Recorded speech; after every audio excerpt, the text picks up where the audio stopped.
Disclaimer, इस channel पर प्रस्तुत सभी कहानियाँ, उपन्यास और पॉडकास्ट लेखक द्वारा लिखी गई मौलिक रचनाएं हैं। ये रचनाएं केवल मनोरंजन एवं शैक्षणिक उद्देश्य से प्रस्तुत की जाती हैं। इन कहानियों में दर्शाए गए सभी पात्र, घटनाएं और स्थान पूर्णतः काल्पनिक हैं। किसी भी वास्तविक व्यक्ति, जीवित या मृत, घटना, धर्म, जाति या समुदाय से इनका कोई जानबूझकर संबंध नहीं है। इस चैनल का उद्देश्य किसी भी व्यक्ति या वर्ग की भावनाओं को ठेस पहुंचाना नहीं है। यदि किसी सामग्री से किसी को आपत्ति हो, तो कृपया हमें सूचित करें, आवश्यक सुधार किया जाएगा। इस चैनल पर प्रस्तुत की जाने वाली ये कहानी, उपन्यास मेरे द्वारा लिखी नहीं गई है। ये रचना इसके मूल लेखक की है। किसी भी सवाल या सुझाव के लिए चैट सपोर्ट उपलब्ध है। लाउडस्पीकर नए स्टोरी अपडेट सबसे पहले पाने के लिए हमारा टेलीग्राम चैनल ज्वाइन करें। CH-26 मायर फॉर्मेशन। रेहान श्वेता के एनर्जी प्रेशर को झेल रहा था। अब तो उसके मुंह से ब्लड आने लगा था। ऐसा लग रहा था कि जैसे उसके अंदर की कई नसें फट गई है। वो दर्द में था, लेकिन तब भी वो हार नहीं मान रहा था। वो जब हार मानने वाला ही होता कि उसकी नजरों के सामने उसकी प्यार शिखा की तस्वीर आ जाती, उसके माँ पिता की तस्वीर आ जाती, जिन्होंने उसका 2 सालों तक इंतजार किया। उसकी प्यारी शिखा जो उससे इतना प्यार करती है कि उसको जब सब लोग बेकार कह रहे थे, तब भी वो उसका साथ दे रही थी। वो उसकी एंगेजमेंट का कॉन्ट्रैक्ट भी कैंसिल नहीं करना चाहती थी, जिसके वजह से शिखा को भी लोगों के ताने सुनने पड़ते थे, लेकिन वो फिर भी उससे प्यार करना नहीं छोड़ी। उसने अपने आप से वादा किया था कि एक दिन वो बहुत पावरफुल बनेगा, जिससे कि उसके प्यार शिखा को कोई कुछ भी नहीं कहेगा। वो अब भला ऐसे ही हार नहीं मान सकता है। उसकी हालत देख सूर्यमंडल पेड़ कहता है, अगर यह ऐसे ही रहा तो इसकी तो नाड़ियां ही डैमेज हो जाएगी और इसका कल्टीवेशन चला जाएगा। इसे अब हार मान लेना चाहिए। कौवा भी कहता है, हाँ, इसे हार तो मान लेना चाहिए, लेकिन लड़के में दम है। वो ये टेस्ट कब का पास कर चुका है। श्वेता तो बस उसकी इच्छा शक्ति चेक कर रही है। इसने तो श्वेता को भी अपना 20% पावर यूज करने के लिए मजबूर कर दिया है। तभी श्वेता रेहान के ऊपर से अपना प्रेशर हटा देती है। उसके प्रेशर हटते ही रेहान खून की उल्टी करता है और मुंह के बगल जमीन पर गिर जाता है। उसने आज से ज्यादा दर्द कभी भी नहीं सहा था। उसका शरीर जैसे दर्द से नम पड़ गया था। उसका शरीर में अब इतनी भी ताकत नहीं थी कि वो खड़ा हो सके। लेकिन रेहान को खुशी थी कि उसने हार नहीं मानी। श्वेता कहती है, तुम शारीरिक टेस्ट को पार कर चुके हो। ये सुनकर रेहान काफी खुश हो जाता है और बैठ जाता है। उसका मुंह पूरा खून से लथपथ था, लेकिन उसके चेहरे पर एक खुशी थी जिसके आगे शायद ये दर्द कुछ भी नहीं था। सूर्यमंडल पेड़ को उस पर दया आ रही थी। वो कहता है, हमें अब आगे का टेस्ट उसके रिकवर हो जाने के बाद लेना चाहिए। कौवा कहता है, नहीं, तब हमारे टेस्ट का क्या ही फायदा है। इसी समय तो पता चलेगा इसकी कैपेसिटी के बारे में। इतना कहकर वो रेहान की तरफ देखता है और फिर कहता है, हे बच्चे, आप तैयार हो जो आत्मा टेस्ट देने के लिए? तुम्हारी आत्मा पावरफुल तो है ना? ये टेस्ट खुद वो ही लेने वाला था। वो अब रेहान को देखना शुरू करता है। उसके देखने से ही रेहान को एक आग की गर्मी महसूस होने लगती है। ये गर्मी बढ़ती ही जा रही थी, पर यह उसके शरीर पर नहीं महसूस हो रही थी, यह उसकी आत्मा को जला रही थी, क्योंकि यह टेस्ट तो आत्मा टेस्ट था। रेहान को महसूस हो रहा था कि जैसे उसकी आत्मा के चारों ओर आग जला दिया गया हो, जो उसकी आत्मा को भी जला रही हो। उसे समझ ही नहीं आ रहा था कि क्या हो रहा है। अब तो उसे ऐसा लग रहा था कि जैसे उसकी आत्मा उसकी शरीर को छोड़कर भाग जाएगी, लेकिन वो हार मानने वालों में से नहीं था। वो अपनी मुट्ठी कस लेता है। वो आंखें बंद करके अपनी शरीर में एनर्जी सर्कुलेट करता है, जिससे कि उसे कुछ राहत मिलती है, कुछ समय के लिए। लेकिन तभी वो सामने देखता है तो वो काला कौवा, जो अब तक एक साधारण सा कौवा दिख रहा था, वो अब 4 मीटर्स बड़ा हो गया था और उसके शरीर से आग निकल रही थी। उसकी आंखें एकदम लाल थी। वो तो बिल्कुल किसी आग के गोले की तरह लग रहा था। ऐसा लग रहा था कि जैसे वो पूरा आग से ही बना हो। पूरा माहौल एकदम गर्म हो गया था, यहाँ तक कि श्वेता और सूर्यमंडल पेड़ को भी इससे दिक्कत हो रही थी। अब जाकर उसे कुछ याद आता है। उसने अपने फैमिली के लाइब्रेरी में एक बार पढ़ा था, एक ऐसे बीस्ट के बारे में। उसके मुंह से निकलता है, क्या ये वही गोल्डन फ्लेम कौवा है, जिनकी फ्लेम की पावर इतनी होती है कि किसी भी मेटल को 1 सेकंड में पिघलाकर वाष्प बना देते हैं। आज मैं अपने सामने देख रहा हूं। मुझे तो यकीन ही नहीं हो रहा है, सच में। जैसा लिखा था वैसे ही ये दिखते हैं। लेकिन उसे तभी पता चलता है कि उसकी आत्मा का 1/4 भाग जल चुका है। उसे तो अब समझ ही नहीं आया कि वो अब क्या करे। वो अब अपने एनर्जी को फिर से सर्कुलेट करता है, लेकिन तभी काला कौवा फिर से अपने पुराने स्थिति में आ जाता है। उसके ऐसा करते ही रेहान की आत्मा जलने से रुक जाती है। काला कौवा कहता है, तुम आत्मा टेस्ट में पास हो गए हो। तुम्हारी आत्मा ने काफी झेल लिया है। ये सुनकर रेहान थोड़ा राहत की सांस लेता है। अब सिर्फ एक और टेस्ट बचा हुआ था। वो अब सूर्यमंडल पेड़ को तरफ देखता है। उसकी हालत खराब थी, उसके मुंह से ब्लड भी बाहर आ रहा था, उसकी आत्मा भी काफी जल चुकी थी, लेकिन तब भी उसके चेहरे पर एक खुशी थी। ये देखकर तो सूर्यमंडल पेड़ बहुत ही प्रभावित हो गया। कोई और होता तो वो पहले ही टेस्ट में भाग गया होता, लेकिन यह लड़का, इसने न केवल 2 टेस्ट पास किया, बल्कि इसके चेहरे पर तो दर्द का नामो निशान तक नहीं है। वो कहता है, तुम दोनों टेस्ट पास कर चुके हो, इससे ये पता चलता है कि तुम मानसिक रूप से बहुत ही मजबूत हो, लेकिन फिर भी मैं तुम्हारा टेस्ट तो लेना चाहूंगा। तुम्हारा तीसरा टेस्ट मानसिक टेस्ट है, मैं अब तुम्हारे चेतना का टेस्ट लूंगा। इतना कहकर वो कुछ करता है। रेहान कुछ समझ पाता कि वो एक जंगल में पहुंच जाता है। वो वास्तव में वहां नहीं पहुंचा था, उसका शरीर तो यही इन तीनों के पास ही जमीन पर ध्यान मुद्रा में बैठा हुआ था। जंगल में तो उसकी चेतना पहुंची हुई थी। वो अब इधर उधर चलने लगता है, लेकिन उसे वहां जंगल में कोई भी बीस्ट या इंसान नहीं दिखाई देता है। पूरा जंगल एकदम शांत था। वो सावधान हो जाता है, क्योंकि जंगल की शांति एक बड़े खतरे की तरफ इशारा करती है। लेकिन तभी उसे महसूस हुआ कि उसके पीछे कुछ तो है। वो झट से वहां से अपने फैमिली के 9 स्टेप टेक्निक का प्रयोग करके 7 मीटर आगे चल जाता है। उसके जाते ही वहां जहां वो खड़ा था, वहां किसी का बड़ा सा पंजा आ जाता है। वो सामने देखता है तो सामने एक व्हाइट टाइगर बीस्ट खड़ा था, जिसकी खतरनाक शिकारी आंखें उसे देख रही थी। वो काफी ज्यादा बड़ा था, ऐसा लग रहा था कि जैसे सामने कोई पहाड़ हो। वो बीस्ट एक खतरनाक दहाड़ मारता है, जिससे कि पूरा जंगल ही हिल जाता है। वो बड़बड़ाता है, बाल बाल बच गया मैं, नहीं तो अब तक मैं उसका शिकार हो गया होता। वो अभी इसका शुक्र ही मना रहा था कि उस व्हाइट टाइगर बीस्ट ने उस पर फिर से हमला कर दिया। रेहान फिर से अपनी टेक्निक का प्रयोग करके बच जाता है। वो अब सोचने लगता है, मैं इससे कब तक ऐसे बचता रहूंगा। ये मार्शल लेवल 7 पर है, और मैं अभी मार्शल लेवल 4 पर हूँ। दोनों में पूरे 3 लेवलों का अंतर है, तो मैं ज्यादा देर तक बच नहीं सकता हूँ। मुझे यहाँ से भाग जाना चाहिए, लेकिन व्हाइट टाइगर बीस्ट शिकार का पीछा करने में माहिर होते हैं, तो मैं भला कहाँ तक भाग सकता हूँ। अब मेरे पास सिर्फ एक ही रास्ता बचता है, वो है इससे लड़ने का। मैं भले ही इससे 3 लेवल कम हूँ, पर ऐसे ही तो मैं हार मानने वाला नहीं हूँ। वैसे मेरी चोट वगैरह सब ठीक हो चुकी है, क्या ये उन सब ने किया है? छोड़ो, इस समय वो सब सोचने का समय नहीं है। वैसे रेहान को नहीं पता था कि वो किसी माया के अंदर है। उसे तो सब कुछ रियल ही लग रहा था। बाहर श्वेता कहती है, क्या वो ये टेस्ट पास कर पाएगा? सूर्यमंडल पेड़ कहता है, इसकी जैसी इच्छा शक्ति है, उस हिसाब से तो ये पूरा कर जाना चाहिए। वो जल्द ही माया फॉर्मेशन से बाहर आ जाएगा।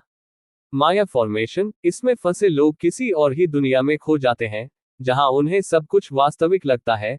इसमें से बाहर आने के 2 तरीके हैं, या तो उसमें जो भी माया बन रही है उसे हरा कर या तोड़कर आगे बढ़ते हुए बाहर आ जाए, या तो फिर इस फॉर्मेशन को ही खत्म कर दो।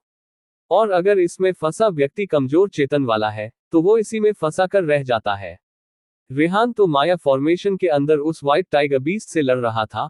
उसके पास लड़ने के लिए हथियार में एक छोटा खंजर था। दोनों में पूरा 1 दिन तक फाइट चलती है, कोई भी हार नहीं मानने वाला था। रेहान उसके सामने टिक पा रहा था, क्योंकि उसके पास कुछ टेक्निक्स थी जिसकी मदद से वो बार बार बच जाता था, और इस व्हाइट टाइगर बीस्ट को किसी इंसान से लड़ने का अनुभव नहीं था। 1 दिन लगातार लड़ने की वजह से दोनों ही काफी थक गए थे। रेहान को इतना तो पता चल चुका था कि व्हाइट टाइगर बीस्ट का पूंछ का हिस्सा कमजोर है, जिसे वह बार बार बचाने की कोशिश करता है। वो अब एक मौका पाकर उसके पिछले हिस्से पर अटैक करता है, लेकिन व्हाइट टाइगर बीस्ट उसे एक ही झटके में दूर फेंक देता है। थकने की वजह से उसका पूरा जोर ही नहीं लग पाया था, जिसके कारण उसका खंजर तो व्हाइट टाइगर बीस्ट को मच्छर काटने जितना फर्क पड़ा, और उसने उसे मच्छर की तरह ही दूर झटक दिया। दोनों को लड़ते लड़ते 1 महीने बीत गए। अब तो दोनों का जैसे यही रूटीन बन गया था। सुबह होते ही लड़ना शुरू करते और शाम होते ही दोनों एक साथ सोते। दोनों अब दोस्त बन गए थे। रेहान उससे अब कहता है कि हमें आगे चलकर पूरे जंगल को अपने नीचे झुकाकर रखना चाहिए। उसके बाद पर वह व्हाइट टाइगर बीस्ट भी हाँ में हाँ करता है। वो भले ही इंसानी भाषा बोल नहीं सकता था, लेकिन वो समझ जरूर सकता था।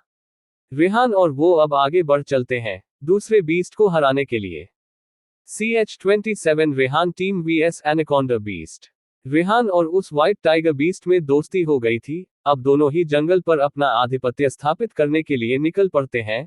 आखिर वो इतने दिनों से जंगल में है तो उसका तो मन करेगा ही कि इस जंगल पर राज करने का। और उसे अब एक साथी भी मिल गया है जो लगभग उसके ही जितना पावरफुल है, भले ही वो लेवल में उससे कम है।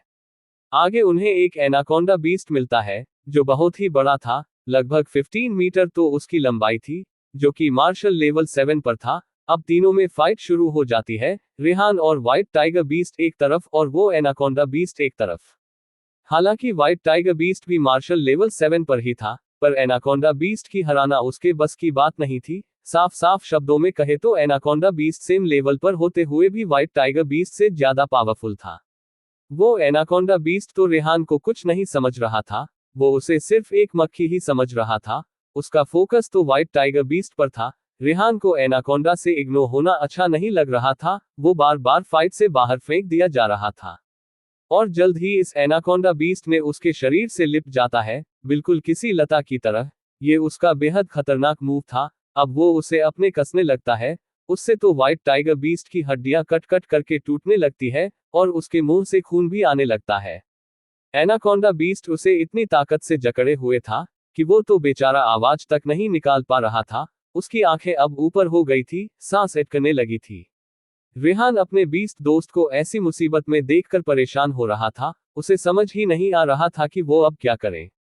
यह एनाकोंडा बीस्ट तो उसके दोस्त को ऐसे मारकर खा जाएगा। नहीं, मुझे कुछ तो करना होगा, नहीं तो मेरा बीस्ट दोस्त मारा जाएगा। रेहान बड़बड़ाता है और फिर चिल्लाते हुए अपनी खंजर उस एनाकोंडा बीस्ट के शरीर में घोंप देता है। वो एनाकोंडा बीस्ट उसे झटक कर दूर फेंकने वाला था, लेकिन रेहान अब काफी स्किलफुल हो गया था फाइट करने में। वो 1 महीने से तो फाइट ही तो कर रहा था टाइगर बीस्ट के साथ। वो अपनी खंजर को उसके शरीर में घुमाना शुरू करता है, इससे तो उस एनाकोंडा बीस्ट चिल्लाने लगता है। रेहान रुकता नहीं, वो अपना खंजर अब आगे बढ़ाने लगता है अपनी पूरी ताकत लगाकर। एनाकोंडा बीस्ट का शरीर इतना कमजोर नहीं था कि वो ऐसा कर पाता, उसका शरीर बहुत ही कठोर था। लेकिन रेहान अपनी पूरी ताकत लगाकर खंजर को आगे बढ़ाने लगता है। वो एनाकोंडा बीस्ट तो अब जोर जोर से चिल्लाने लगता है, लेकिन यह चिल्लाहट बस कुछ ही देर के लिए थी। कुछ ही पल बाद वो आंखें बंद करके जमीन पर गिर जाता है, वह अब मर चुका था। रेहान ने उसके शरीर को 2 हिस्सों में बांट दिया था। व्हाइट टाइगर बीस्ट अब एनाकोंडा बीस्ट के पकड़ से छूट गया था। उस बेचारे की तो सांसें ही अटक गई थी। अगर वो ऐसे ही कुछ देर और रहा होता तो सच में अब तक वो मर चुका होता। रेहान ने पूरा खून से नहा लिया था। अरे इतने बड़े एनाकोंडा बीस्ट को मारना कोई आसान काम नहीं था। व्हाइट टाइगर बीस्ट उसे प्यार से चाटने लगता है, दोनों वहीं लेटकर आराम करने लगते हैं। क्योंकि इसमें रेहान काफी थक गया था और व्हाइट टाइगर बीस्ट को रिकवर भी तो करना था। वो अभी इस वक्त चलने की भी हालत में नहीं था, उसकी कई हड्डियां भी टूट चुकी थी। लगभग 3 दिन आराम करने के बाद दोनों और व्हाइट टाइगर बीस्ट के रिकवर होने के बाद अब आगे बढ़ जाते हैं। रास्ते में उन्हें कई और छोटे मोटे कमजोर बीस्ट मिलते हैं। वो दोनों अब सभी को तो मारते थोड़ी चलेंगे। उन्हें अब कोई भी नहीं मिल रहा था। हारने के लिए ऐसा लग रहा था कि उस एनाकोंडा बीस्ट को मारने के बाद से कई पावरफुल बीस्ट भी उन दोनों से डर गए थे और वो इन दोनों के सामने आने से डर रहे थे, शायद सब कहीं छिप गए थे। 1 हफ्ते तक ऐसे ही जंगल में घूमने के बाद उन दोनों को एक बड़ा सा बियर बीस्ट मिलता है, जिसका शरीर बहुत ही भरी भरकम था, वो भी मार्शल लेवल 7 पर ही था। वो इन दोनों को अपने इलाके में देखकर जोर जोर से गुर्राने लगता है। ऐसा लग रहा था कि जैसे वो उन दोनों को चुनौती दे रहा है। वह बियर बीस्ट इन दोनों की तरफ बढ़ने लगता है।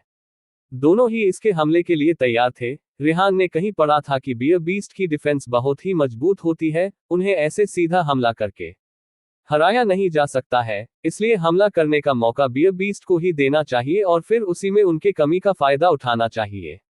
क्योंकि वो जब अटैक कर रहा होगा तो डिफेंस थोड़ी कर पाएगा। वहीं रेहान भी कर रहा था, वो पूरा तैयार था और वो बियर बीस्ट उस पर हमला करने के लिए गुस्से से गुर्राते हुए आगे बढ़ रहा था।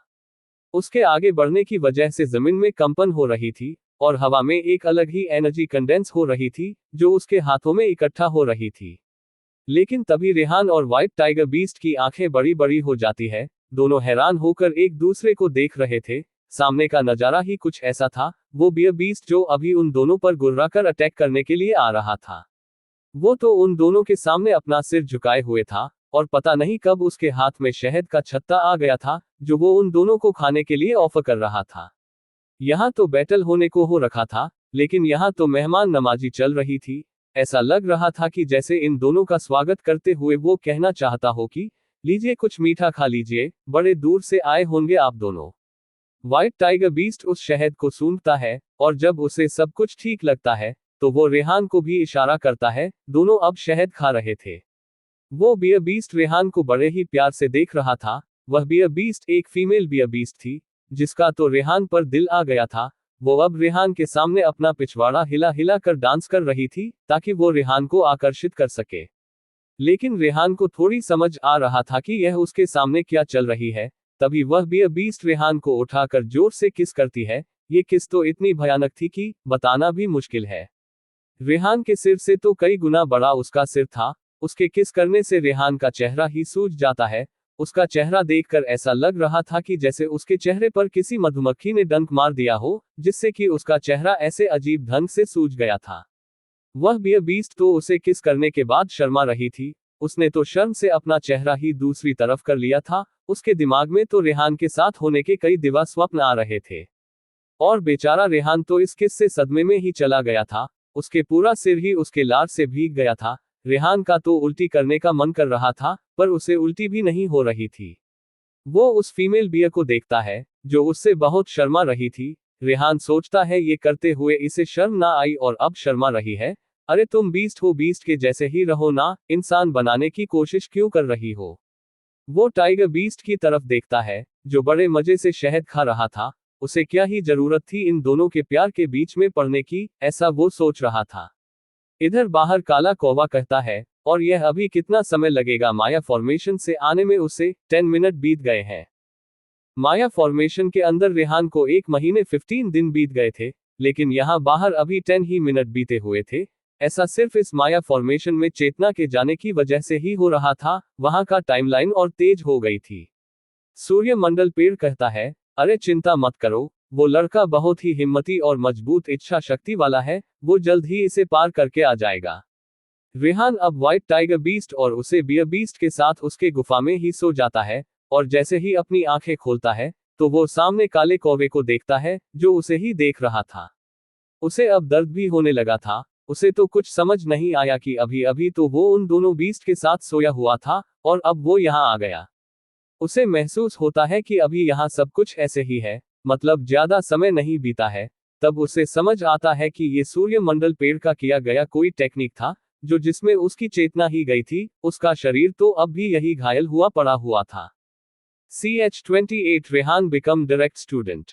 सूर्यमंडल पेड़ उसे होश में देख कहता है, तो तुमने ये टेस्ट भी पार कर लिया, अच्छी बात है, तुम काबिल हो, टैलेंटेड हो, तुम मास्टर के स्टूडेंट बनने के लायक हो। पर इसका मतलब यह नहीं है कि तुम मास्टर के ऑफिशियल स्टूडेंट बन गए हो।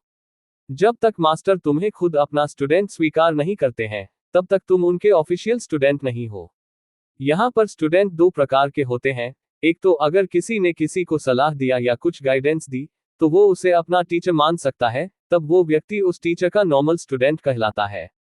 लेकिन जब टीचर भी उसे अपना स्टूडेंट मान लेता है, उसे अपने स्टूडेंट के रूप में सेलेक्ट कर लेता है, तो वो स्टूडेंट उस टीचर का ऑफिशियल स्टूडेंट या डायरेक्ट स्टूडेंट हो जाता है। रेहान उन तीनों के सामने सिर झुकाते हुए कहता है, हाँ मैं समझ गया।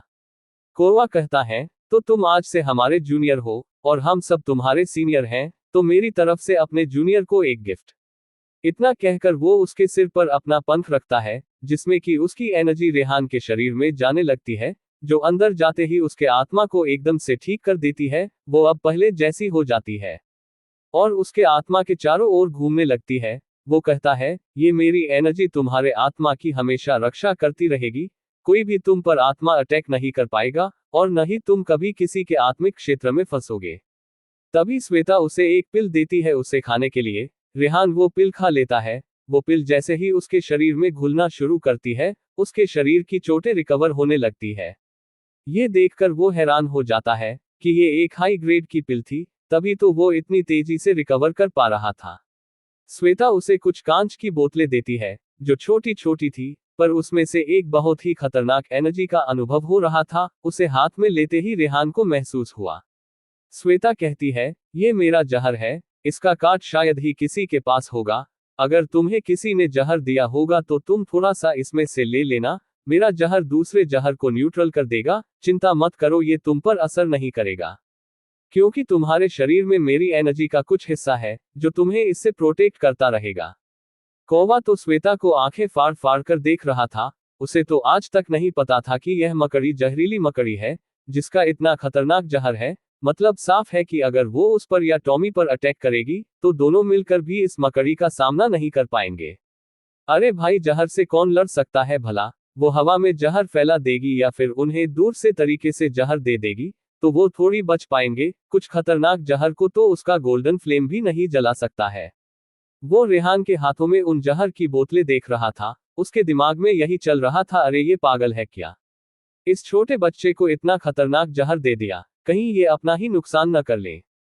तभी सूर्य मंडल पेड़ रेहान को कुछ फॉर्मेशन फ्लैग और फॉर्मेशन टेक्निक्स देता है और कहता है, ये तुम्हें आगे बढ़ाने में मदद करेंगे, तुम इससे अपने बचाव और अटैक दोनों कर सकते हो। तभी अमरबेल लता जमाई लेते हुए उठाता है। वो तो ये सब देखकर बोर हो रहा था, तो वो नींद लेने लगा। वो एक स्टोरेज रिंग रेहान को देता है और कहता है, यह कोई आम स्टोरेज रिंग नहीं है, इसमें तुम कुछ भी रख सकते हो और इसमें तुम मुसीबत में अपनी बचाव भी कर सकते हो। रेहान अब कहता है, आप सभी का इस जूनियर को इतना सारा गिफ्ट देने के लिए धन्यवाद। तभी किसी की आवाज आती है, अरे इतनी भी जल्दी क्या है सबको धन्यवाद बोलने की। रेहान उस तरफ देखता है तो एक डॉगी बड़े ही शान से अपना सिर ऊपर किए हुए आ रहा था, मानो कि वो यहाँ का राजा हो। उसे देखते ही रेहान को समझ आ जाता है कि ये कोई ऐसा वैसा बीस्ट नहीं है, बल्कि बाकी की तरह ही एक पावरफुल बीस्ट है।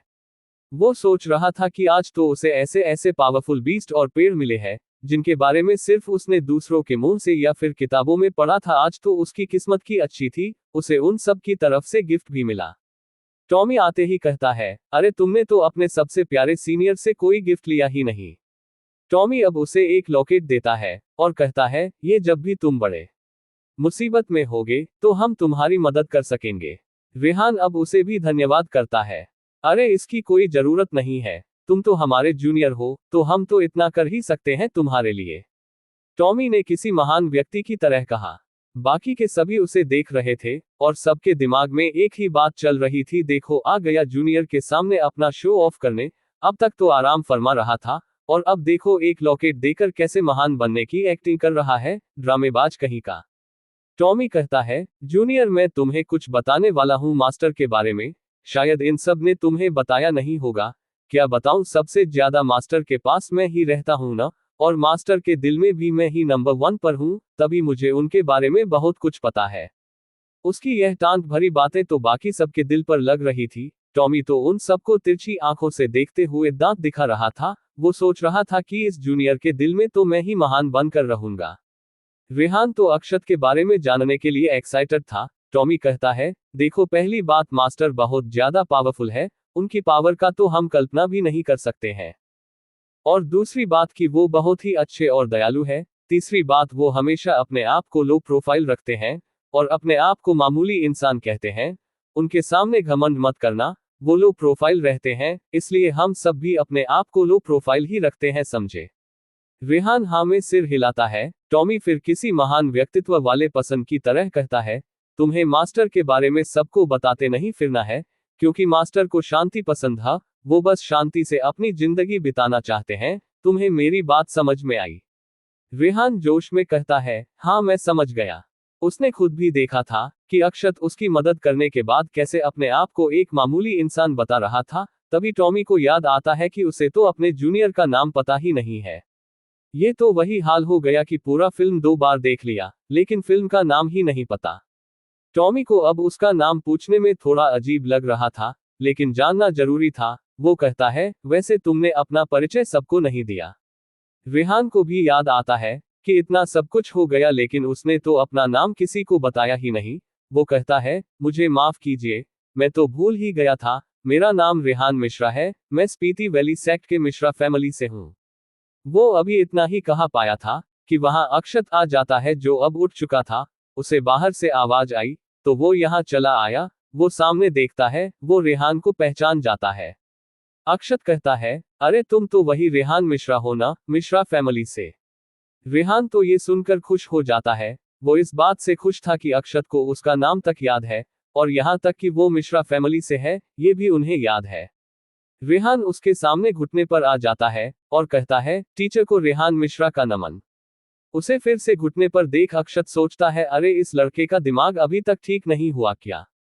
ये मुझे टीचर क्यों कह रहा है? मैंने तो इसे बता दिया था कि मैं इसका टीचर बनने के लायक नहीं हूँ। अक्षत कहता है, मैं एक मामूली इंसान हूँ, तो भला मैं तुम्हारा टीचर कैसे बन सकता हूँ? रेहान सोचने लगता है, जैसा कि टीचर से उम्मीद थी, वो अपने आप को लो प्रोफाइल रख रहे हैं। सीनियर ने कहा था कि टीचर बहुत ही दयालु है, आज तो मैं इनका ऑफिशियल स्टूडेंट बनकर ही रहूंगा। रेहान कहता है, वो सब मैं नहीं जानता, लेकिन मैंने आपको अपना टीचर मान लिया है, आप मेरे टीचर हो। अक्षत को तो अब समझ नहीं आ रहा था कि ये लड़का आखिर उसके पीछे क्यों पड़ा हुआ है। क्या अब इस दुनिया में टीचर्स की कमी पड़ गई है? रेहान अब जिद पकड़ लेता है। वो कहता है, जब तक आप मुझे अपना स्टूडेंट नहीं बनाएंगे, तब तक मैं यही ऐसे बैठा रहूंगा। ये सुनकर तो अक्षत अब सोच में पड़ जाता है, और फिर उससे कहता है, ठीक है, मैं तुम्हें अपना स्टूडेंट बनाता हूँ, लेकिन याद रहे मैं तुम्हें कल्टीवेशन के बारे में कुछ नहीं सिखा सकता। रेहान तो अब खुश हो जाता है। उसे तो बस अक्षत का डायरेक्ट स्टूडेंट ही तो बना था, जो वो आज बन गया। वो अब तुरंत ही अक्षत के सामने अपना सिर झुकाता है। अक्षत तो उसे उठाते हुए कहता है, मैं तुम्हें कुछ कल्टीवेशन के बारे में सिखा नहीं सकता हूँ, तुम फिर भी मेरे स्टूडेंट बने और मुझे अपना टीचर बनाया। मैं बस तुम्हें एक बात कहना चाहूंगा, तुम्हें अपने आगे बढ़ते रहने का रास्ता खुद ही बनाना होगा। मैं हमेशा तुम्हारे पीछे हूँ, तुम हमेशा से मुझे अपने पास पाओगे। तुम्हें कभी भी निराश नहीं होना है, तुम्हें ऊंचाइयों को छूने हैं, तुम मेरी बात समझ रहे हो ना? अक्षत की जोश भरी बातें सुनकर तो रेहान के अंदर भी एक अलग ही ऊर्जा का संचार हो रहा था। वो भी पूरा जोश में आ जाता है। CH29 गिफ्ट फ्रॉम अक्षत। अक्षत की जोश भरी बातें रेहान को भी सोचने पर मजबूर कर रही थी कि उसे आगे बढ़ाना है हर हाल में, और नई ऊंचाइयों को छूना है। उसके अंदर जोश आ गया था, उसके अंदर की एनर्जी उफान मार रही थी। ऐसा लग रहा था कि जैसे वो अपने आप में सब कुछ डूबा देना चाहती हो। अक्षत उसका चेहरा देखकर सोचता है, क्या बात है, ये बच्चा तो मेरे बातों से इम्प्रेस हो गया है। मैंने तो बस कुछ मूवी वगैरह के सीन में हुई बातों को लपेटकर बोल दिया था। तभी रेहान आंखें बंद करके बैठ जाता है और ध्यान लगाने की कोशिश करने लगता है। उसके दिमाग में अक्षत की बातें गूंज रही थी, और उसकी एनर्जी उसके शरीर के अंदर सर्कुलेट हो रही थी, और वो साथ में आसपास की एनर्जी को अपने में मिला रही थी। उसके चारों ओर एनर्जी चक्कर लगा रही थी। वो किसी दिव्य पुरुष की भांति लग रहा था, जिसके चारों ओर एक आभा बिखरी हो, और वो एक झटके के साथ ही रेहान का लेवल पार हो जाता है। वो मार्शल लेवल 4 से मार्शल लेवल 5 पर पहुंच जाता है। वो अपनी आंखें खोलता है तो सामने अक्षत तो उसे बड़े ही अजीब ढंग से देख रहा था। वो समझने की कोशिश कर रहा था कि आखिर रेहान कर क्या रहा है। रेहान सिर झुकाते हुए कहता है, इसके लिए आपका धन्यवाद टीचर। आपकी वजह से मैं एक लेवल पार कर गया, अब मैं मार्शल लेवल 5 पर आ गया हूँ। टीचर, आपके शब्दों में एक अलग ही जादू है। अक्षत उसे अपनी ओर देखते देख उंगली करके कहता है, क्या मेरी वजह से? रेहान सोचता है, टीचर ने सब कुछ किया और अब वो ऐसे दिखा रहे हैं कि मानो उन्हें कुछ पता ही ना हो। सच में मुझे एक बहुत ही महान टीचर मिले हैं। वो हाँ में सिर हिलाते हुए कहता है, हाँ टीचर, ये सब सिर्फ आपके कुछ जादुई शब्दों की वजह से हुआ है। मैं उसी से एक लेवल पार कर गया। अक्षत तो आप सोचने लगता है, क्या वो जादुई शब्द थे? आई कब से जादूगर हो गया? ये शब्द मुझ पर क्यों नहीं काम करते? ये मेरे साथ क्या हो रहा है? मेरे कुछ शब्द बोलने से ये लेवल पार कर गया, मेरे ही सामने, और मेरी तो अभी कल्टीवेशन पावर ही जागृत नहीं हुई है। क्या ये मजाक है जो मेरे साथ हो रहा है? हे भगवान, अब तो तू मुझे उठा ले। तू मेरे साथ ये क्या खेल खेल रहा है? मेरा अभी अभी बना स्टूडेंट लेवल पार कर गया, और मेरी कल्टीवेशन पावर तक जागृत नहीं है। इससे शर्मनाक क्या ही हो सकता है? मुझे तो अब इस लड़के से जलन हो रही है, साथ में अपनी किस्मत पर रोना भी आ रहा है। ऐसा मेरे साथ क्यों हो रहा है? अक्षत की आंखें भर आई थी, ऐसा लग रहा था कि वो अब रो देगा। अक्षत की आंखों में आंसू देखकर रेहान सोचने लगता है, क्या टीचर की आंखों में मेरी तरक्की देखकर खुशी के आंसू आ गए? ऐसा टीचर कहाँ मिलता है किसी को? टीचर तो बहुत ही इमोशनल है, वो कितने दयालु है। वो अब फिर से घुटने पर आ जाता है और अपना सिर झुकाता है। अक्षत अगर ये जान जाता कि उसका यह अभी अभी बना स्टूडेंट उसके बारे में क्या सोच रहा है, तो वो अपना सिर जाकर दीवार में मार लेता। अरे वो दयालु है और इमोशनल हो गया है तुम्हारी तरक्की देखकर। अरे इसे यह आंसू खुशी के आंसू लग रहे हैं। मुझे तो अपनी किस्मत पर रोना आ रहा है, मेरे साथ भगवान कैसे ये नाइंसाफी कर सकते हैं। अक्षत ऊपर देखने लगता है और ईश्वर को गालियां देता है, और फिर एक सेकंड बाद ही ईश्वर को गालियां देने के लिए उनसे माफी भी मांगता है। सामने का नजारा तो बाकी के सभी देख रहे थे। अक्षत अपना सिर ऊपर किए था और उसके सामने उसका स्टूडेंट सिर झुकाए घुटने पर था। ये नजारा उन सबको ऐसा लग रहा था जैसे कोई आसमान से आया देवता किसी को आशीर्वाद दे रहा हो। उन सबको ये दृश्य बहुत ही सुंदर और रोमांचकारी लग रहा था। सभी बस उन दोनों को देख रहे थे और रेहान के लिए खुश भी थे। आखिर वो जो डिजर्व करता है उसे वो मिल रहा है। तभी अक्षत अपना सिर नीचे करता है और रेहान को फिर से घुटने पर देख कहता है, तुम बार बार ऐसा मत किया करो, यह अच्छा नहीं लगता यार। अक्षत को अभी यहाँ के बारे में ज्यादा पता नहीं था कि यहाँ के लोग टीचर का यहाँ कितना सामान करते हैं। लोग तो अपने टीचर के लिए जान देने से लेकर लेने को तैयार हो जाते हैं। यहाँ पर टीचर को किसी देवता से कम नहीं समझा जाता है, वो अपने स्टूडेंट के लिए देवता ही होता है। तो रेहान का उसके सामने बार बार ऐसे घुटने पर आना यहाँ पर आम बात थी। अक्षत को ये सब थोड़ा अजीब लग रहा था, क्योंकि उसने अपनी दुनिया में ऐसा होते नहीं देखा है। वहां तो अब टीचर और स्टूडेंट दोनों ही बराबरी पर आ गए हैं। लोग तो अब धीरे धीरे टीचर का सम्मान करना भूल रहे हैं। शायद इसलिए ही उसे टीचर के तौर पर इतना रिस्पेक्ट मिलना हजम नहीं हो रहा था। खैर अक्षत को रेहान से थोड़ा लगाव हो गया था। वो रेहान में अपने आप को देख रहा था। वह संघर्ष, वह मेहनत, वह लोगों से तिरस्कार, सब कुछ जो कि उसने अपने पिछली जिंदगी में अनुभव किया था, यह कोई आसान नहीं था। रेहान कहता है, टीचर अब मैं जाना चाहूंगा यहाँ से। अक्षत कहता है, क्या तुम जाना चाहते हो? पर कहाँ? अरे कम से कम आज यहाँ रुक जाते, मैं तुम्हें कुछ पढ़ा देता। रेहान कहता है, मुझे माफ कीजिएगा टीचर, मुझे सन मून एकेडमी में आज ही टेस्ट देने के लिए निकलना होगा, नहीं तो वहां पहुंचने में मुझे देर हो जाएगी। अक्षत सोचने लगता है, सन मून एकेडमी ये कहाँ है? मैंने तो इसके बारे में नहीं सुना। छोड़ो, बाद में किसी से पूछ लूंगा। इससे पूछना तो ऐसा लगेगा कि मैं कोई टीचर नहीं हूं बल्कि कोई जोकर हूं।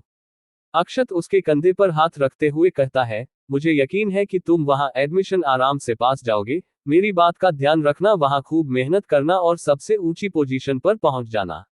रेहान अक्षत की बात बड़ी ही ध्यान से सुन रहा था। वो सोचता है, सबसे ऊंची पोजीशन मतलब सन मून एकेडमी के प्रिंसिपल का पोजीशन? क्या टीचर कहना चाहते हैं कि मुझे वहां का प्रिंसिपल बनना है?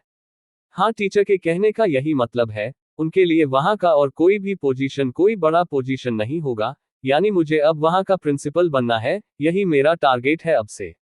रेहान के दिमाग में जो चल रहा है, अगर वो अक्षत को पता चलता तो वो तो सिर ही पकड़ लेता। अरे वो सिर्फ बाकी के स्टूडेंट्स में सबसे ऊपर आने को कह रहा था, न कि एकेडमी का प्रिंसिपल बनने को। रेहान कहता है, टीचर मैं बहुत मेहनत करूंगा। अक्षत कहता है, तुम मेरा यही इंतजार करो, मैं बस आ ही रहा हूं। इतना कहकर अक्षत अंदर चला जाता है। वो कुछ ढूंढ रहा था। हाँ, कहाँ रख दिया मैंने? कहीं उसे मैंने फेंक तो नहीं दिया? नहीं, जहां तक मुझे याद है मैंने ऐसा कुछ भी नहीं किया था। वो बड़बड़ाता है। अक्षत अब सब कुछ देखने लगता है और फिर वो अपने बेड के नीचे देखता है। वो कहता है, तो मैंने इसे यहाँ रखा है। अक्षत बाहर आता है। उसके हाथ में एक भाला था जो काफी गंदा लग रहा था। उस पर धूल मिट्टी सब जम गया था। ऐसा लग रहा था कि जैसे उसे कई महीनों से बस रखा गया था, रखा नहीं फेंका हुआ था। अक्षत रेहान को देते हुए कहता है, ये लो, ये भाला है, मैंने इसे खुद बनाया था। हालांकि इस पर अभी काफी धूल मिट्टी जम गई है। हाँ जानता हूँ ये बहुत अच्छा तो नहीं है, फिर भी इसे तुम अपने टीचर की तरफ से गिफ्ट समझ लो। रेहान कहता है, टीचर पर मैं आपसे ये कैसे ले सकता हूँ? रेहान की बात तो सही ही थी। लोग अपने टीचर को खुश करने के लिए तमाम प्रकार के गिफ्ट दिया करते हैं। यहाँ तो उसके टीचर ही उसे गिफ्ट दे रहे हैं। क्या वो ऐसा स्टूडेंट है? नहीं, वो ऐसा बिल्कुल भी नहीं है। ऐसा रेहान सोच रहा था। अक्षत कहता है, अरे तुम ज्यादा मत सोचो, यह कोई बहुत महंगा नहीं है। ये तो बस बेकार ही मेरे पास पड़ी थी, मैं तो इसका यूज भी नहीं करता हूँ। रेहान थोड़ा हिचकिचा रहा था, लेकिन फिर वो उसे ले लेता है। वो जैसे ही उस भाले को अपने हाथ में लेता है, उसे उस भाले की खतरनाक एनर्जी महसूस होती है। ऐसा लग रहा था कि वो कोई भाला नहीं बल्कि कोई बहुत पावरफुल ड्रैगन हो। रेहान की चेतना उस भाले के अंदर पहुंचता है। जहां एक ड्रैगन हवा में था, वो उसके ऊपर जोर से दहाड़ता है, जिसकी वजह से रेहान की पूरी आत्मा तक हिल जाती है। अक्षत रेहान को बस देख रहा था कि वो भाला लेकर खड़ा था। अक्षत कहता है, क्या हुआ, क्या ये तुम्हें पसंद नहीं आया? वैसे ये थोड़ा गंदा लग रहा है, लेकिन जब तुम इसे साफ करोगे तो ये काफी अच्छा लगेगा। रेहान बस स्माइल कर देता है और हाँ में सिर हिला देता है। वो सोचता है इतनी पावरफुल हथियार को टीचर बेकार कह रहे हैं, क्या ये टीचर के लिए सच में बेकार है? रेहान उस भाले के लिए अक्षत को धन्यवाद करता है, तो अक्षत वापस से मुड़ते हुए से कहता है, अरे इसकी कोई जरूरत नहीं है, ये तो बस एक मामूली सा भाला ही तो है। रेहान तो ये सुनकर और चौंक जाता है, टीचर के लिए यह मामूली है तो उनके लिए कितने पावरफुल हथियार मामूली नहीं होते होंगे, उसकी तो मैं कल्पना भी नहीं कर सकता हूँ। रेहान अब अक्षत से विदा लेकर जाने लगता है। रेहान के मन में बस एक ही बात चल रही थी कि वो अब बहुत पावरफुल बनेगा और टीचर को अपने ऊपर गर्व महसूस कराऊंगा। अक्षत उसे जाते हुए देख रहा था। यह उसका स्टूडेंट उसके दिल में एक ही दिन में काफी जगह बना लिया था। वो धीरे से बड़बड़ाता है, मुझे यकीन है तुम एक दिन दुनिया में बहुत ही मशहूर होगे। इतना कहकर वो अपने घर में चला जाता है। CH-30 ड्रैगन भला। रेहान रास्ते में था, उसने सोचा क्यों ना वो भाला निकाल कर एक बार प्रैक्टिस किया जाए, देख लिया जाए कि वो कैसा है, यूज करने में अच्छा तो है या नहीं। वो उसे निकालकर 2 बार हवा में जैसे ही लहराता है, वैसे ही उस भाले की एनर्जी की वजह से जमीन पर क्रैक पड़ जाते हैं और उसकी शॉक वेव से कई पेड़ आधे तने से ही टूटकर गिर जाते हैं। रेहान ये देखकर तो खुश हो जाता है कि उसे इतना पावरफुल हथियार जो मिल गया है, ऐसा हथियार तो शायद उसके फैमिली में भी नहीं होगी किसी के पास। अरे ऐसा हथियार तो शायद पूरे स्पीति वैली में ही किसी के पास न हो। तभी वो भाला उसके हाथों में कांपने लगता है। ये देखकर रेहान डर जाता है कि वो भाला ऐसे क्यों कांप रहा है। वो डर की वजह से उसे छोड़ देता है। वो भाला फिर भी खड़ी थी, उसके चारों ओर एनर्जी घूम रही थी। ऐसा लग रहा था कि जैसे वो कोई बहुत ही मूल्यवान खजाना हो जिसके चारों ओर एक आभा बिखरी है। तभी उसमें से आवाज आती है, तो मास्टर ने मुझे तुम्हें दिया है। तुम तो बहुत कमजोर दिख रहे हो, लेकिन अगर मास्टर ने मुझे तुम्हें दिया है तो इसके पीछे कुछ बड़ा कारण होगा। तो फिर ठीक है, तुम मेरे साथ ब्लड कॉन्ट्रैक्ट बनाओ। रेहान तो पहले उस भाले की आवाज सुनकर डर गया, लेकिन फिर उसे सब समझ आ गया कि माजरा क्या है यहाँ पर। दरअसल कई खजाने या हथियार में उनकी चेतना होती है। ये चेतना उनमें कई साल बाद पुराने और पावरफुल होने पर अपने आप जग जाती है। लेकिन कुछ खजाने और हथियार में कुछ लोग चेतन जगा देते हैं, तो उनमें पहले से ही चेतना आ जाती है। जैसा कि इस भाले के साथ था, ऐसे चेतना वाले हथियार बहुत ही खतरनाक और मददगार साबित होते हैं, खासकर बैटल में, क्योंकि यह अपने आप ही मूव कर सकते हैं। रेहान अब उसे देख रहा था। अब उसे समझ आया कि जब उसने इसे पकड़ा था तो वो ड्रैगन कुछ और नहीं इस भाले की चेतना ही थी, जो कि एक ड्रैगन के रूप में थी। जैसा कि भाले ने कहा ब्लड कॉन्ट्रैक्ट बनाने का, तो रेहान अपनी उंगली पर थोड़ा सा कट लगता है और अपनी खून की 2 बूंद है उस भाले पर डाल देता है और इसी के साथ दोनों में ब्लड कॉन्ट्रैक्ट बन जाता है। ब्लड कॉन्ट्रैक्ट में हथियार की चेतना अपने मास्टर ले चेतना से जुड़ जाती है और दोनों अब मन में ही बातें कर सकते हैं और हथियार और उसके मास्टर में एक बॉन्ड बन जाता है। वो हथियार अब किसी दूसरे की बात नहीं मानेगी, कोई दूसरा उसे नहीं यूज कर सकता है, जब तक वो हथियार उस दूसरे व्यक्ति को अपना मास्टर न माने या फिर अपने मास्टर का परमिशन ना मिला हो। अगर उसके मास्टर ने परमिशन दिया है तो वो दूसरे व्यक्ति की बात कुछ समय के लिए मानेगी। जैसे अब इस भाले को ही ले लिया जाए। भाले ने रेहान को मास्टर मान लिया, लेकिन वो पहले से ही अक्षत को मास्टर मानता है। इस प्रकार से अक्षत भी इस भाले को यूज कर सकता है। हालांकि अक्षत और इस भाले में कोई भी ब्लड कॉन्ट्रैक्ट नहीं हुआ है, लेकिन फिर भी ये भाला उसे अपना मास्टर मानती है, क्योंकि अक्षत उसकी जन्मदाता है और उसकी पावर अक्षत से ही आई है, तो स्वाभाविक था कि वो अक्षत को अपना मास्टर मानेगा। और ऐसे ही ब्लड कॉन्ट्रैक्ट बीस्टों में भी होता है, वो भी ऐसे ही होता है, लेकिन इससे थोड़ा खतरनाक।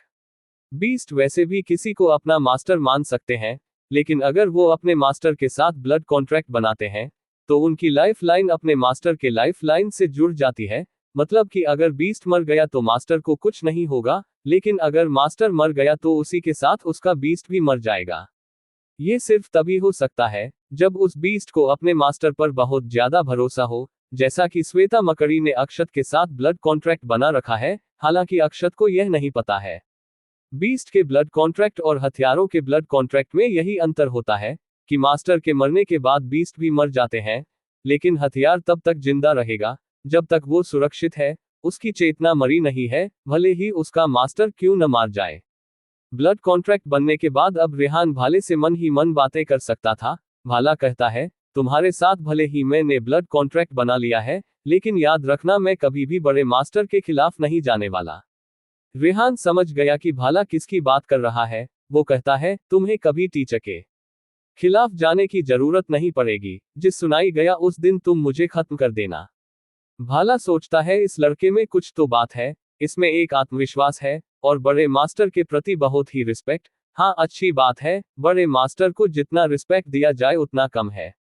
तभी वह भाला उसके कमर पर उसका बेल्ट बनकर एडजस्ट हो जाता है। ये देखकर तो रेहान हैरान था। वो कहता है, क्या तुम अपनी आकृति और साइज भी बदल सकते हो? ये तो काफी ज्यादा शानदार है। भाला थोड़ा घमंड के साथ कहता है, ये ऐसा इसलिए है क्योंकि मैं बहुत पावरफुल हूँ। मेरी पावर का तुम 1% भी अभी संभाल नहीं सकते और न ही यूज कर सकते हो।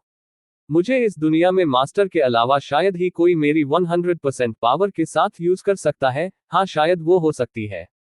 रेहान पहले तो ये सुनकर हैरान हो जाता है कि वो इस भाले का 1% पावर भी संभाल नहीं सकता, और उसे अब यह भी पता चलता है कि उसके टीचर इस दुनिया में बहुत ज्यादा पावरफुल है। उनके बराबरी का यहाँ कोई नहीं है। भाले के कहने का मतलब तो यही था। उसे इतना तो पता था कि उसके टीचर बहुत ही पावरफुल है। वो अपनी पावर को छिपाकर मामूली लाइफ गुजार रहे हैं, लेकिन ये नहीं पता था कि उसके टीचर इतने ज्यादा पावरफुल हैं। अरे पावरफुल नहीं, ओवर पावरफुल। लेकिन तभी उसे याद आता है कि भाले ने कुछ और भी कहा था। वो कहता है, वो कौन हो सकती है जो आपका 100% पावर के साथ यूज कर सकती है? भाला कहता है, वो कोई और नहीं है, नेचर की देवी। उनकी पावर को कम नहीं आंका जा सकता है। मैं पूरा कंफर्म होकर तो नहीं कह सकता, लेकिन जैसा कि सीनियर सूर्यमंडल कहते हैं, तो ऐसा मान सकते हैं। ओ अच्छा, मतलब मुझे तुम्हारी पावर का 100% यूज करने के लिए नेचर की देवी के बराबर पावरफुल बनना होगा। शायद मास्टर ने भी यही सोचकर मुझे तुम्हें दिया है। रेहान बड़बड़ाता है। भाला कहता है, नेचर की देवी के बराबर पहुंचना आसान नहीं है। उनकी पावर का तो ऊंची दुनिया में भी कोई नहीं है, ऐसा मैंने सुना है। मास्टर, आप सोच सकते हैं कि वो इस पूरी दुनिया को रूल करती हैं, तो उनकी क्या पावर होगी? रेहान सिर हिलाता है और सोचता है, बात तो सही है। इसका मतलब मुझे बहुत ज्यादा मेहनत करने की जरूरत है। वो कहता है, वैसे तुम्हारा क्या नाम है? भाला कहता है, बड़े मास्टर जब मुझे बना रहे थे तब उन्होंने मुझे ड्रैगन भाला कहा था, तो मेरा नाम वही है, ड्रैगन भाला। रेहान अब अपने घर आता है और अपना सामान पैक करने लगता है। उसके माँ पिता के आंखों में आंसू थे, लेकिन उन्हें अपने बेटे की तरक्की देखनी थी, तो वो उसे नहीं रोकते हैं। आखिर दुनिया में कौन से माता पिता होंगे जो अपने बच्चों की तरक्की नहीं चाहते हैं? शायद ही कोई ऐसा मिले। रेहान अपने फैमिली हाउस से बाहर चला आया था, तो बाहर उसका शिखा इंतजार कर रही थी। उसकी आंखों में आंसू थे। रेहान तुरंत उसे गले से लगा लेता है और कहता है, तुम बस मेरा इंतजार करो, मैं बहुत जल्द पावरफुल बनकर लौटूंगा। शिखा कहती है, हाँ मुझे तुम पर यकीन है, मैं तुम्हारा इंतजार करूंगी। इतना कहकर वो मुस्कुरा रही थी, लेकिन वो अंदर ही अंदर रो रही थी। वो जानती है कि यह कल्टीवेशन और पावर का रास्ता कठिनाइयों से भरा होता है। कई लोग तो इसमें अपनी जान गंवा बैठते हैं। रेहान अपने माता पिता से भी गले मिलता है और फिर सबसे विदा लेकर सन मून एकेडमी की तरफ निकल पड़ता है। वो मन ही मन कहता है, मैं आ रहा हूँ सन मून एकेडमी, जल्द ही तैयार रहो मेरा वेलकम करने के लिए। उसके जाने के बाद शिखा जोर जोर से रोने लगती है। रेहान की माँ भी रो रही थी। अब उन्हें नहीं पता था कि वो रेहान का चेहरा कब देखने वाली हैं, या फिर उन्हें देखने को मिलेगा भी कि नहीं। दूसरी तरफ अक्षत थोड़ा मायूस होकर बैठा था। टॉमी और बाकी के सबको यही लग रहा था कि अक्षत रेहान के जाने के कारण दुखी है, लेकिन उन्हें क्या पता था कि अक्षत रेहान के जाने के कारण दुखी नहीं है। उसे तो दुख इस बात का है कि उसका कल्टीवेशन पावर 0 क्यों है। वो 0 कल्टीवेशन वाला क्यों है? उसके ही सामने उसका स्टूडेंट लेवल पार कर रहा था और वो बस देखता रह गया। ये कितनी दुख की बात है उसके लिए। लेकिन तभी वो खड़ा हो जाता है और जोर जोर से हंसने लगता है। उसके ऐसे अचानक से ऐसे हंसने से तो वो सभी घबरा जाते हैं। उन्हें तो समझ ही नहीं आया कि उनके मास्टर जो अभी इतने दुख में थे, वो अचानक से ऐसे जोर जोर से हंस के रहे हैं। कहीं इन्हें रेहान के जाने की वजह से दुख में सदमा तो नहीं लग गया है, ऐसा ही सबके दिमाग में चल रहा था। अक्षत ऊपर देखते हुए जोर की आवाज में कहता है, मैं हार नहीं मानने वाला। तुम मेरे सामने मेरे स्टूडेंट को पावरफुल दिखाकर मुझे नीचा दिखाने की कोशिश कर रहे हो ताकि मैं हार मानकर कोशिश करना छोड़ दूं। लेकिन मैं तुम्हें बता दूं कि मुझे इससे घंटा फर्क पड़ता है। मैं कोशिश करना नहीं छोड़ूंगा, मैं हार नहीं मानने वाला, समझे भगवान।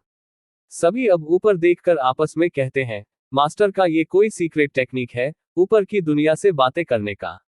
लगता है वो किसी को वार्निंग दे रहे हैं। टॉमी कहता है। श्वेता कहती है, हाय मास्टर, सबको डराते हुए कितने हैंडसम लग रहे हैं। उसके चेहरे पर गुस्सा भी कितना अच्छा लगता है। वो कितने हैंडसम लग रहे हैं, क्या मैं उन्हें जाकर किस कर लूं?